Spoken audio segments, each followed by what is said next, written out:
আন্তর্জাতিক সময়ের সঙ্গে আছি আমি রাইসা জান্নাত।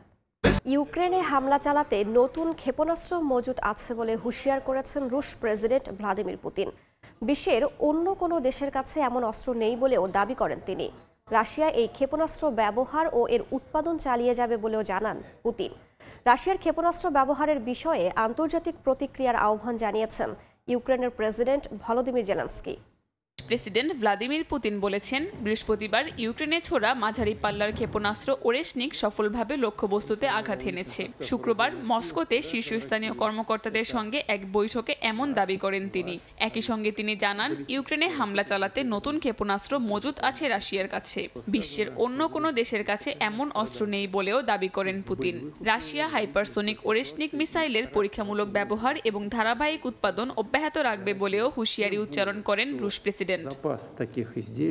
রুশ পররাষ্ট্রমন্ত্রী সের্গেই লেভরভ বলেছেন, ইউক্রেনের দিনিপ্র অঞ্চলে রুশ বাহিনীর ক্ষেপণাস্ত্র হামলার ঘটনায় ভয় পেয়েছেন জেলেনস্কি। হামলা ঠেকাতে পর্যাপ্ত ব্যবস্থা না দেয়ায় তিনি পশ্চিমাদের দোষারোপ করেছেন বলেও কটাক্ষ করেন লেভরভ।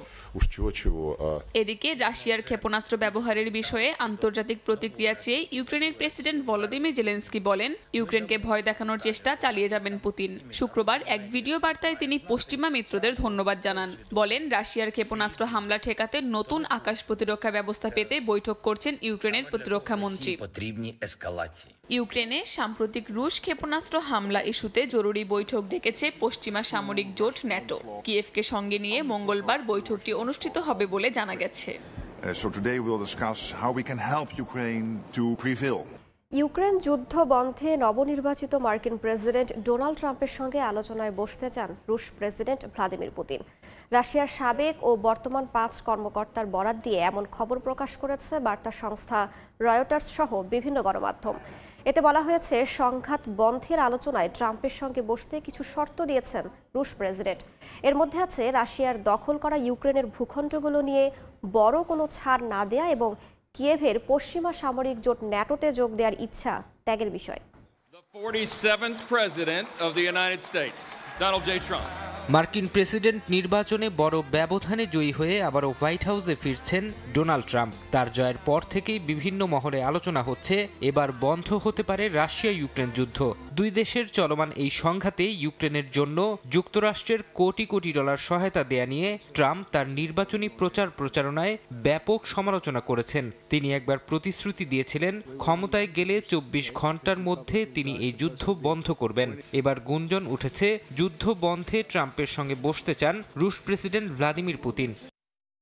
রাশিয়ার সাবেক ও বর্তমান 5 কর্মকর্তার বরাত দিয়ে বার্তা সংস্থা রয়টার্স সহ বিভিন্ন গণমাধ্যম জানিয়েছে, যুদ্ধ বন্ধের আলোচনায় ট্রাম্পের সঙ্গে বসতে কিছু শর্ত আছে পুতিনের। এর মধ্যে আছে রাশিয়ার দখল করা ইউক্রেনের ভূখণ্ডগুলো নিয়ে বড় কোনো ছাড় না দেয়া বলে দাবি করে রাশিয়া।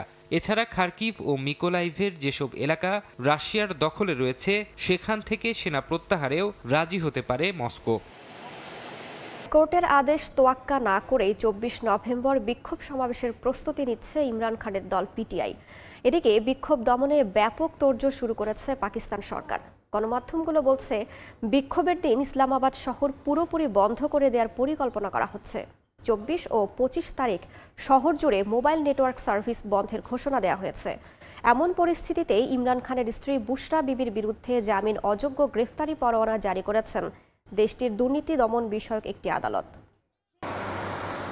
এদিকে বিক্ষোভ দমনে ব্যাপক তোড়জোড় শুরু করেছে পাকিস্তান সরকারও। গণমাধ্যমগুলো বলছে, বিক্ষোভের দিন ইসলামাবাদ শহর পুরোপুরি বন্ধ করে দেওয়ার পরিকল্পনা করা হচ্ছে। 24 ও 25 নভেম্বর শহর জুড়ে মোবাইল নেটওয়ার্ক সার্ভিস বন্ধেরও ঘোষণা দেওয়া হয়েছে। ইসলামাবাদের বাসিন্দাদের নিরাপত্তা নিশ্চিত ও 25 নভেম্বর বেলারুশের প্রেসিডেন্টের আসন্ন পাকিস্তান সফরের আগে যে কোনো সহিংসতা দমনে কঠোর পদক্ষেপ নেবে বলে জানিয়েছে স্থানীয় প্রশাসন।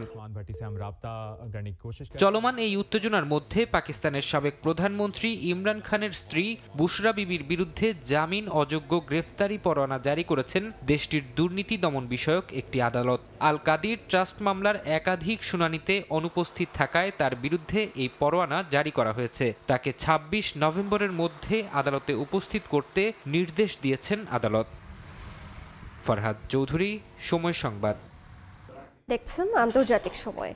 জলবায়ু তহবিলের মাত্র 2% অর্থ পৌঁছায় বিশ্বের 47 কোটি 60 লাখ আদিবাসী মানুষের কাছে। তীব্র ঝুঁকির মুখে থাকা এই সম্প্রদায় হারাচ্ছেন নিজেদের চিরায়িত পরিবেশ, হুমকির মুখে স্বতন্ত্র সংস্কৃতি। এমন অবস্থায় আজারবাইজানে জাতিসংঘ জলবায়ু সম্মেলনে প্রকৃতির সঙ্গে ভারসাম্য রেখে জীববৈচিত্র্য রক্ষার ডাক দিয়েছেন আদিবাসী জলবায়ু কর্মীরা। আর সম্মেলনে অংশ নেয়া বাংলাদেশের অধিকার কর্মীরা দাবি জানান আদিবাসীদের ভূমির অধিকার নিশ্চিতের। বাকু থেকে মার্জিয়া মোমোর রিপোর্ট। তাদের গল্পগুলো সব প্রতিদিনের জীবনের সঙ্গে জড়িত। সমুদ্রের উচ্চতা বাড়া থেকে শুরু করে বন উজাড়, বায়ু, মাটি, পানি দূষণ, লোনা পানিতে শস্য ধ্বংস, নিজ ভূমি হারিয়ে বাস্তুচ্যুত হয়ে চির আপন প্রকৃতির বিরুদ্ধেই এখন লড়াই তাদের। জলবায়ু পরিবর্তনের কারণে সবচেয়ে বেশি ক্ষতিগ্রস্ত হয়েছেন বিশ্বের বিভিন্ন প্রান্তের আদিবাসীরা। আর তাই মালয়েশিয়ার বোর্নিওর আদিবাসী সম্প্রদায় ইবানের সদস্য জ্যাকসন মাইকেলের মতো শত শত আদিবাসী জড়ো হন আজারবাইজানের বাকুতে জাতিসংঘের জলবায়ু সম্মেলনে। I come from Turtle Island. I'd like to address to the world leaders today is that we must put a halt, for the protection of the four elements, for the air, water, earth, plus the fire. পৃথিবীর বিভিন্ন প্রান্তের তরুণ থেকে প্রবীণ সব বয়সী নারী পুরুষ তাদের ঐতিহ্যবাহী পোশাকে সমবেত হন কপের 29তম আসরে। I'm wearing the traditional from Sarawak is Orang Ulu. I love it for my culture. আদিবাসী প্রতিনিধিরা জানান 2021 সালে জাতিসংঘের জলবায়ু সম্মেলনে ঘোষিত জলবায়ু তহবিল থেকে মাত্র 2% অর্থ সহযোগিতা পেয়েছেন তারা। We are externally displaced from our homelands due to the droughts, extreme weather events and other things that are happening there. জলবায়ু পরিবর্তনজনিত ঝুঁকিতে ঝুঁকিপূর্ণ দেশগুলোর তালিকায় 7ম স্থানে বাংলাদেশ। প্রতি বছর গড়ে 30,000 কোটি টাকার ক্ষতির শিকার হতে হচ্ছে বাংলাদেশকে।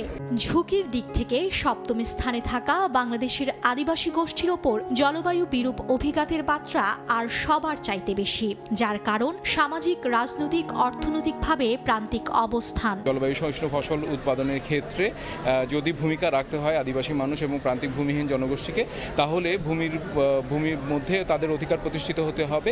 ঝুঁকি মোকাবেলায় খাদ্য সরবরাহ সুরক্ষিত করতে বাংলাদেশের মতো ক্ষতিগ্রস্ত দেশের সঙ্গে উন্নত দেশগুলোর তথ্য প্রযুক্তি বিনিময় ও সহযোগিতা নিশ্চিতের ওপর জোর তাগিদ দিয়েছেন বিশেষজ্ঞরা। This is a global task for all of us and we can achieve addressing the climate crisis only by collaborating together and cooperating together. Bangladesh is one of the most severe and heat and vulnerable country in the world for climate crisis and needs all the international help that it can get. জলবায়ু সংকটে ক্ষতিগ্রস্ত দেশগুলোকে সহায়তার জন্য 2023 সালে loss and damage fund তৈরি করা হলেও এই পর্যন্ত তহবিলে মাত্র 66 কোটি 10 লাখ ডলার জমা হয়েছে, যা প্রয়োজনের তুলনায় অপ্রতুল। Marjia momo, Baku, Azerbaijan. দেখছেন আন্তর্জাতিক সময়।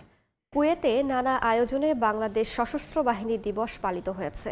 বাংলাদেশ মিলিটারি কন্টিনজেন্টস 2 কুয়েত এই অনুষ্ঠানের আয়োজন করে। Commander BMC brigadier general Mohammad Shahidul Abedin অনুষ্ঠানের সূচনা বক্তব্য রাখেন। এ সময় কুয়েতে বিএমসির গৌরবময় ইতিহাস এবং দেশটিতে বাংলাদেশি সেনাদের অবদানের কথা তুলে ধরেন তিনি। অনুষ্ঠানে কুয়েতে বাংলাদেশ সেনাবাহিনীর বিভিন্ন কার্যক্রমের ভিডিও চিত্র প্রদর্শনের পাশাপাশি বিএমসি ম্যাগাজিন 2024-এর মোড়ক উন্মোচন করা হয়। বর্ণাঢ্য এই অনুষ্ঠানে কুয়েত সশস্ত্র বাহিনীর প্রধান ব্রিগেডিয়ার জেনারেল ধরি ফালেহ আল হাজিরি সহ কুয়েত সশস্ত্র বাহিনীর ঊর্ধ্বতন কর্মকর্তারা উপস্থিত ছিলেন।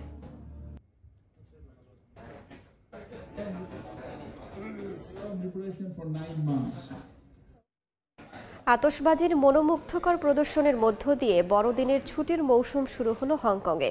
বিখ্যাত ভিক্টোরিয়া হারবারে মৌসুমের প্রথম এই আয়োজন দেখতে স্থানীয় বাসিন্দাদের পাশাপাশি ছুটে যান পর্যটকরাও। বড়দিনের গানের সঙ্গে 10 মিনিট ব্যাপী চলে এই আতশবাজির প্রদর্শনী।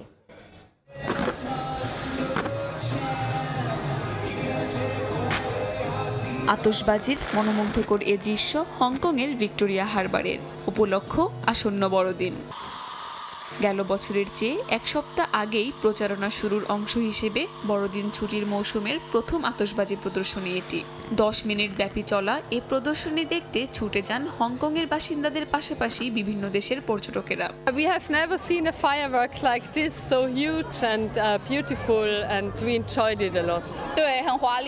এটা খুবই চমৎকার ও ঝলমলে, এমন এক দৃশ্য যা যে কোনো মেয়েই বড়দিনে আশা করে। আমি কৌতূহলী যে কিভাবে এত বড় গাছ বানানো হয় যার উপরে তারা থাকে। আতশবাজির আয়োজন ছাড়াও ছিল বাহারি সাজে সজ্জিত বিশালাকার ক্রিসমাস ট্রি, আর এর অন্যতম উদ্দেশ্য পর্যটকদের আকর্ষিত করা। অঞ্চলটির পর্যটন কর্তৃপক্ষ জানায় এবছর হংকংয়ে 3.5 কোটির বেশি পর্যটক এসেছে, যা গত বছরের তুলনায় 37% বেশি। বড়দিনের উৎসবকে সামনে রেখে আরও বেশি পর্যটক হংকংয়ে আসবে বলে আশা প্রকাশ করেছে কর্তৃপক্ষ। কাকুলি আখতার, সময় সংবাদ। এই ছিল আন্তর্জাতিক সময়, সঙ্গেই থাকুন সময়ের।